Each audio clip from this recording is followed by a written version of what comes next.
जय हिंद जय भारत बंधुरा तुम्हारा डिफेंस लाभार चैनल आज के आलोचना करब अग्निवीर आर्मिर अन्यतम एक गुरुत्वपूर्ण टपिक निये जेटा होच्छे भारतेर उच्चतम दीर्घतम एवं क्षुद्रतम যতগুলো शब्द তোমাদের अग्निवीर आर्मिर परीक्षाय आसार मतन एवं जेगुलो गत बछर जेगुलो प्रिभियास यारेर सेटे परीक्षाय एसेछे सेगुलो आमी आजकेर एई भिडियोर माध्यमे आलोचना करब। आजके टप 40टा प्रश्न आलोचना करब। तोमादेरके बोलते पारी एई क्लासटा करार पर तोमादेर एई टपिक थेके तोमादेर जाई प्रश्न आसुक ना केन तुमी करे आसते अवश्यई पारबे। तोमरा खाताय एगुलो नोट करे निबे और एई पुरो क्लासेर पीडिएफ तुमी जोदि संग्रह करते चाओ ताहले तुमी आमार टेलिग्राम चैनेले जुक्त हो जाओ। डेसक्रिप्शने लिंक देওয়া রয়েছে এবং তোমাদেরকে বলে দিচ্ছি এটা হচ্ছে আমার 6 নম্বর ক্লাস। আমি অলরেডি 5টা ক্লাস করেছি, যারা করনি অবশ্যই করে নাও। তোমাদের আমি যে ক্লাসগুলো করাচ্ছি সেগুলোই কিন্তু বেসিসে কিন্তু তোমাদের কোশ্চেন কিন্তু আসবে। ওকে দেখো আজকে প্রত্যেকটা গুরুত্বপূর্ণ প্রশ্ন একবারে ডেফিনেটলি কারো না কারো পরীক্ষায় আসবে। সে তুমি সোলজার জিডি হয়ে থাকো, টেস্টম্যান হয়ে থাকো, ক্লার্ক হয়ে থাকো, টেকনিক্যাল হয়ে থাকো, তুমি যে কোনো ক্যাটাগরি থেকে না কোনো আজকের প্রশ্ন দেখবে কারো না কারো শিফটে তোমাদের পরীক্ষায় আসবে।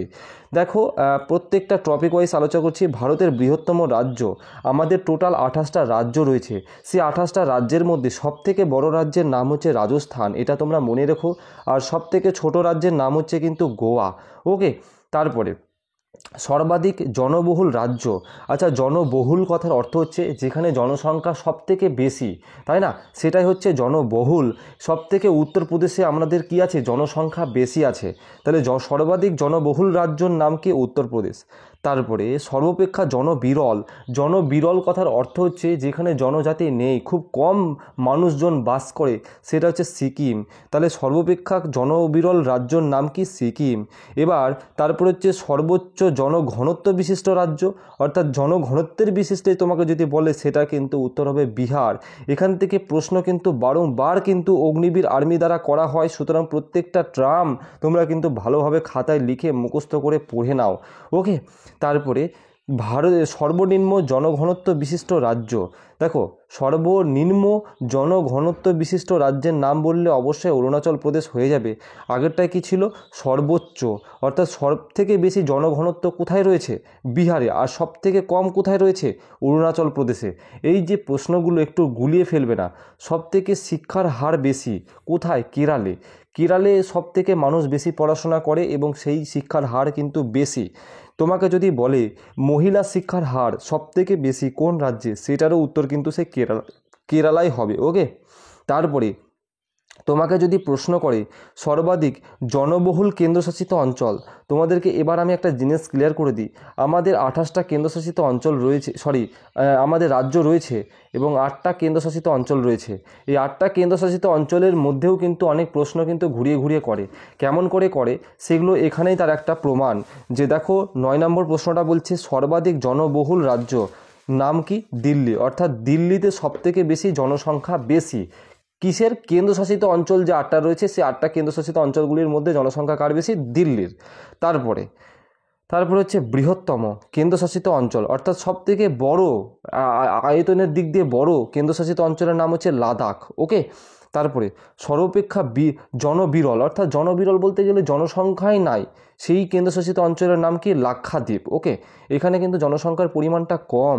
তারপরে ক্ষুদ্রতম কেন্দ্রশাসিত অঞ্চল, অর্থাৎ ছোট আয়তনে ছোট সবথেকে কেন্দ্রশাসিত অঞ্চলের নাম, সেটা হচ্ছে লাক্ষাদ্বীপ। ওকে তারপরে আচ্ছা উচ্চতম বিমানবন্দরের নাম কি, এতগুলো নাম মনে রাখার কোনো দরকার নেই। উচ্চতম বিমানবন্দরের নাম শুধু মনে রাখো লেহ কিন্তু হচ্ছে উচ্চতম বিমানবন্দরের নাম।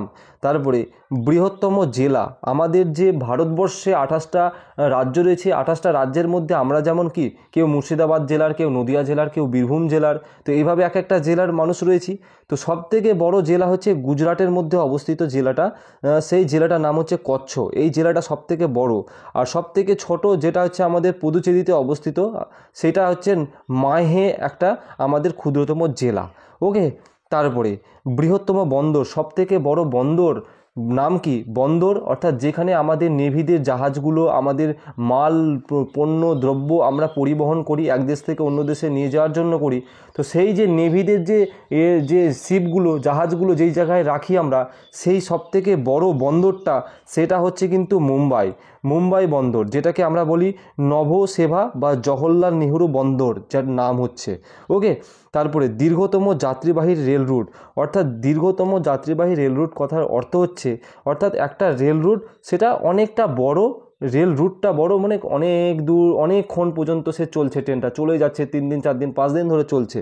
তো সেইভাবে আমাদের সবথেকে বড় দীর্ঘ যাত্রীবাহী রেল রুটের নাম হচ্ছে ডিব্রুগড় থেকে কন্যাকুমারী।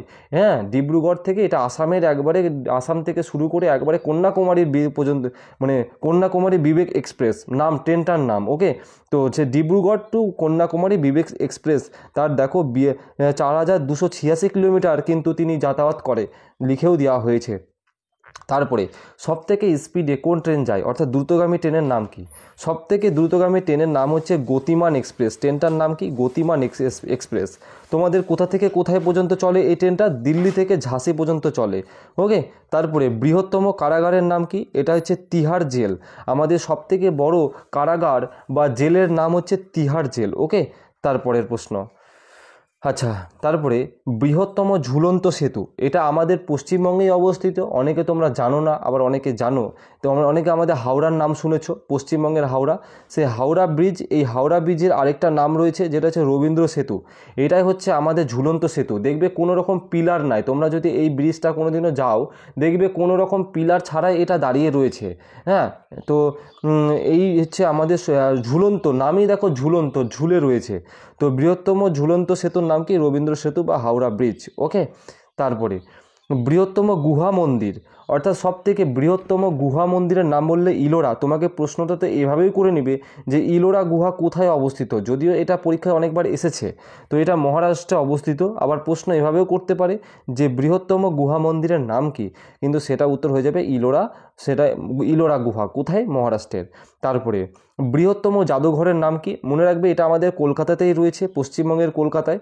এটা জাতীয় জাদুঘর। এর নামটাই কি? জাদুঘরের নাম হচ্ছে ন্যাশনাল মিউজিয়াম। ন্যাশনাল মিউজিয়াম ইংরেজিতে বললে, আর বাংলায় বললে জাতীয় জাদুঘর। ওকে, তারপরে সবথেকে বড় চিড়িয়াখানার নাম কি? এটাও আমাদের পশ্চিমবঙ্গে রয়েছে, আলিপুর জুওলজিক্যাল গার্ডেন। ওকে, আলিপুর জুওলজিক্যাল গার্ডেন হচ্ছে সবথেকে বড় আমাদের চিড়িয়াখানা, হ্যাঁ, ভারতবর্ষের মধ্যে। তারপরে বৃহত্তম বদ্বীপের নাম কি? বদ্বীপ নাম হচ্ছে আমাদের সুন্দরবন, এটাও আমাদের ভারতবর্ষে রয়েছে। আর বৃহত্তম বাঁধের নাম কি? দেখো, এটা হচ্ছে তেহরি বাঁধ। এটা হচ্ছে উত্তরাঞ্চলের যে তেহরি বাঁধ, সেটা কিন্তু আমাদের কি সবথেকে বড় কিন্তু বাঁধ। এবং পাশাপাশি মনে রাখবে এই তেহরি বাঁধ হচ্ছে আমাদের ভারতবর্ষের সবথেকে উচ্চতম বাঁধ। তোমাকে যদি বলে প্রশ্ন উচ্চতম এবং বৃহত্তম বাঁধের নাম কি, তাহলে কিন্তু তেহরি উত্তর হয়ে যাবে। তারপরে তোমাকে যদি প্রশ্ন করে এখন যে তোমাকে যদি মানে এখন প্রশ্ন করে যে আচ্ছা এখানে বৃহত্তমটা একটু আমি ভুলই বলেছি। ওকে, এটা বৃহত্তমটা ভুল হবে, এটা উচ্চতম করো। ওকে, উচ্চতম বাঁধের নাম বললে কিন্তু তেহরি বাঁধ হবে। ওকে, তারপরে আচ্ছা বৃহত্তম পর্বতমালার নাম কি? সবথেকে বড় পর্বতমালা রয়েছে আমাদের হিমালয় পর্বতমালা। এই হিমালয় পর্বতমালার মধ্যেই আমাদের অনেক ছোট ছোট ছোট ছোট পর্বতমালা রয়েছে, যেগুলো আমাদের পরীক্ষায় আসে। তো তোমাদের অত আসবে না অগ্নিবীর আর্মিতে।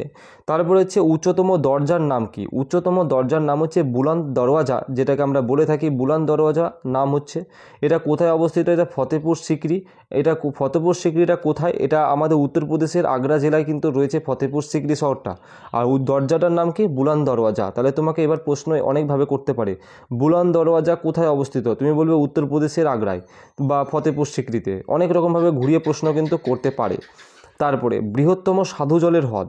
আচ্ছা, আমাদের দু রকমের জল হয়ে থাকে, একটা সাধু জলের হ্রদ হয়ে থাকে, একটা লবণাক্ত, একটা মিষ্টি জলের হ্রদ, তাই না? আমাদের যে বান, বর্ষা, বৃষ্টিতে জলে যে জলগুলো আমরা হয় সেগুলো হচ্ছে সব সাধু জলের হ্রদ। তো হচ্ছে তো সেই বৃহত্তম সাধু জলের হ্রদের নাম কি? উলার লেক, তাই না? উলার, এটা কোথায় রয়েছে? এটা আমাদের কাশ্মীরে, জম্মু কাশ্মীরে রয়েছে এই হ্রদটা। আর সবথেকে বৃহত্তম লবণাক্ত জলের হ্রদের নাম কি? ভারতের আবার সম্বর হ্রদ। এটা কোথায় রয়েছে? রাজস্থান। তোমাকে প্রশ্ন করতেই পারে সম্বর হ্রদ কোথায় আছে? রাজস্থানে। উলার হ্রদ কোথায় রয়েছে? কাশ্মীরে। এভাবেও প্রশ্ন করতে পারে। তারপরে বৃহত্তম মনুষ্য নির্মিত হ্রদ, অর্থাৎ মানুষ দ্বারা তৈরি করেছে এমন একটা হ্রদ যেটা সবথেকে বড় ভারতবর্ষের মধ্যে, যেটা নাম হচ্ছে গোবিন্দ বল্লভ পন্থ সাগর। ওকে, গোবিন্দ বল্লভ পন্থ সাগর, যেটা উত্তরপ্রদেশেই অবস্থিত। তারপরে বৃহত্তম উপহ্রদ, সবথেকে বৃহত্তম উপহ্রদের নাম কি? সবথেকে বড় যেটা হচ্ছে উড়িষ্যায় অবস্থিত আমাদের চিল্কা হ্রদ, যেটা হচ্ছে বৃহত্তম উপহ্রদ কিন্তু সেটা। ওকে, তারপরে আচ্ছা, উচ্চতম হ্রদ মানে সব থেকে উঁচুতে রয়েছে সেই হ্রদের নাম কি? এটা ছোলামো। ওকে, এটা কোথায়? সিকিমে রয়েছে। এই যে ছোলামো হ্রদ, এটা সিকিমে রয়েছে। তো এটাই উত্তর হয়ে যাবে। আর আমাদের সব থেকে বড় মসজিদের নাম কি? যদি বলে বৃহত্তম মসজিদের নাম কি, তাহলে সেটা উত্তর হয়ে যাবে জামা মসজিদ। এই জামা মসজিদ তোমার কোথায় রয়েছে? এটা কিন্তু দিল্লিতে রয়েছে। এটাও কিন্তু পাশাপাশি মনে রাখতে হবে। তারপরে আচ্ছা, বৃহত্তম মন্দির, সব থেকে বড় মন্দিরের নাম বললে তোমার হয়ে যাবে শ্রী রঙ্গনাথ স্বামী মন্দির। শ্রী রঙ্গনাথ স্বামী মন্দির স্যার কোথায় রয়েছে? এটা আমাদের তামিলনাড়ুতে রয়েছে। ওকে, শ্রী রঙ্গনাথ স্বামী মন্দির তামিলনাড়ুতে রয়েছে। আচ্ছা, বৃহত্তম গম্বুজের নাম কি? এটা হচ্ছে গোল গম্বুজ। ওকে, এটা বিজাপুর, কর্ণাটকে। ওকে, মনে রাখবে কর্ণাটকের বিজাপুরে কিন্তু এটা রয়েছে গোল গম্বুজটা। আচ্ছা, দীর্ঘতম প্ল্যাটফর্ম, কেউ গুলিয়ে ফেলো না, দেখবে যারা পুরনো বই থেকে পড়ছো তোমাদের এই যে দীর্ঘতম রেলওয়ে প্ল্যাটফর্মের নাম কিন্তু সেখানে লেখা থাকবে গোরখপুর। তো মনে রাখবে এটা গোরখপুরটা এখন চেঞ্জ হয়ে গেছে হুবলি জংশন হয়ে গেছে। তো এই হুবলি জংশনটা কোথায়? এটা কর্ণাটকে অবস্থিত, যেটা ভারতের সব থেকে বড় রেলওয়ের একটা প্ল্যাটফর্ম। এটা কিন্তু এখন চেঞ্জ হয়ে গেছে, একটু মাথায় রেখো। তারপরে দীর্ঘতম নদী, সব থেকে বড় নদী আমাদের হচ্ছে গঙ্গা নদী। আমাদের পশ্চিমবঙ্গের উপর দিয়ে যে বয়ে গেছে গঙ্গা নদী, তার অনেক নাম রয়েছে, গঙ্গা, ভাগীরথী। হ্যাঁ, এক একটা যারা এক একটা রকম নাম রয়েছে। তো মনে রাখবে সেই গঙ্গা বা ভাগীরথী, যেটা হচ্ছে আমাদের সব থেকে বড় নদী, তার দৈর্ঘ্য হচ্ছে 25-25। মনে রাখার খুবই, দেখো দুটোই 25-25। যদি বলে যে গঙ্গা নদীর সম্পূর্ণ দৈর্ঘ্য কত, তাহলে 2525 বা 25-25 তুমি মনে রাখতে পারবে আশা করছি। তারপরে এই যে আমি একটু বলছিলাম দীর্ঘতম বাঁধ, অর্থাৎ সবথেকে বড় দীর্ঘতম বাঁধের নাম বললে কিন্তু এটা উড়িষ্যার হীরাকুদ বাঁধ কিন্তু হয়ে যাবে। ওকে, এটা একটু পাশাপাশি মনে রেখো। তারপরে আচ্ছা, কি হলো? হ্যাঁ, ঠিক আছে। দীর্ঘতম খালের নাম কি?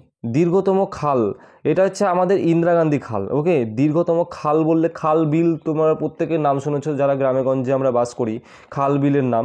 তো সেই খাল হচ্ছে সব থেকে বড় খালের নাম হচ্ছে রাজস্থানেই কিন্তু অবস্থিত, সেটা হচ্ছে ইন্দিরা গান্ধী খাল। ওকে, তারপরে দেখো সব থেকে বড় সুড়ঙ্গ পথ, দেখো সুড়ঙ্গ পথ কাকে বলে প্রথমত বলে দিই। ধরুন একটা বড় পাহাড় রয়েছে, এই একটা পাহাড়, এই পাহাড়টাকে কেটে এই প্রান্ত থেকে কেটে ওই প্রান্ত গেলাম, পাহাড়ের ভিতর দিয়ে রাস্তা, সেটাকে আমরা বলি সুড়ঙ্গ। তো এই যে সব থেকে বড় সুড়ঙ্গ হচ্ছে প্রায় 11.5 কিলোমিটার পর্যন্ত। তোমার মানে তুমি ভাবতে পারছো, তুমি 11.5 কিলোমিটার পর্যন্ত সুড়ঙ্গ ভিতর দিয়ে আমাদের রাস্তা রয়েছে, যেটা আমাদের জম্মু কাশ্মীরে রয়েছে। এই সুড়ঙ্গটা, সেই সুড়ঙ্গটার নাম হচ্ছে পীর পাঞ্জাল টানেল, যেটা সব থেকে বড় সুড়ঙ্গ পথ। হ্যাঁ, 11 কিলোমিটার রাস্তাটা কিন্তু এখানে নয়, তাই না? তোমরা একবার ভাবো 11 কিলোমিটার রাস্তা। আর সব থেকে উচ্চতম বাঁধের নাম কি? তেহরি বাঁধ, যেটা আমি পূর্বে আলোচনা করেছি। এটা উত্তরাখণ্ডে অবস্থিত। বাঁধ কোথায় অবস্থিত? উত্তরাখণ্ডে অবস্থিত। তোমাকে এটাও প্রশ্ন কিন্তু আসতে পারে। তারপরে উচ্চতম পর্বত শৃঙ্গের নাম কি? দেখো এই উচ্চতম পর্বত শৃঙ্গ, এটা যদি আমাদের ভারতের, যদি এটা আমাদের সব থেকে বড় পর্বত শৃঙ্গের নাম হচ্ছে কাঞ্চনজঙ্ঘা, যার উচ্চতা হচ্ছে 8,886 মিটার। দেখো ভারতের বললে অবশ্যই কিন্তু সেটা কাঞ্চনজঙ্ঘা হয়ে যাবে। আর পৃথিবীর সর্বোচ্চ পর্বত শৃঙ্গের নাম কি? তোমরা প্রত্যেকে জানো, সেটা মাউন্ট এভারেস্ট, তাই না?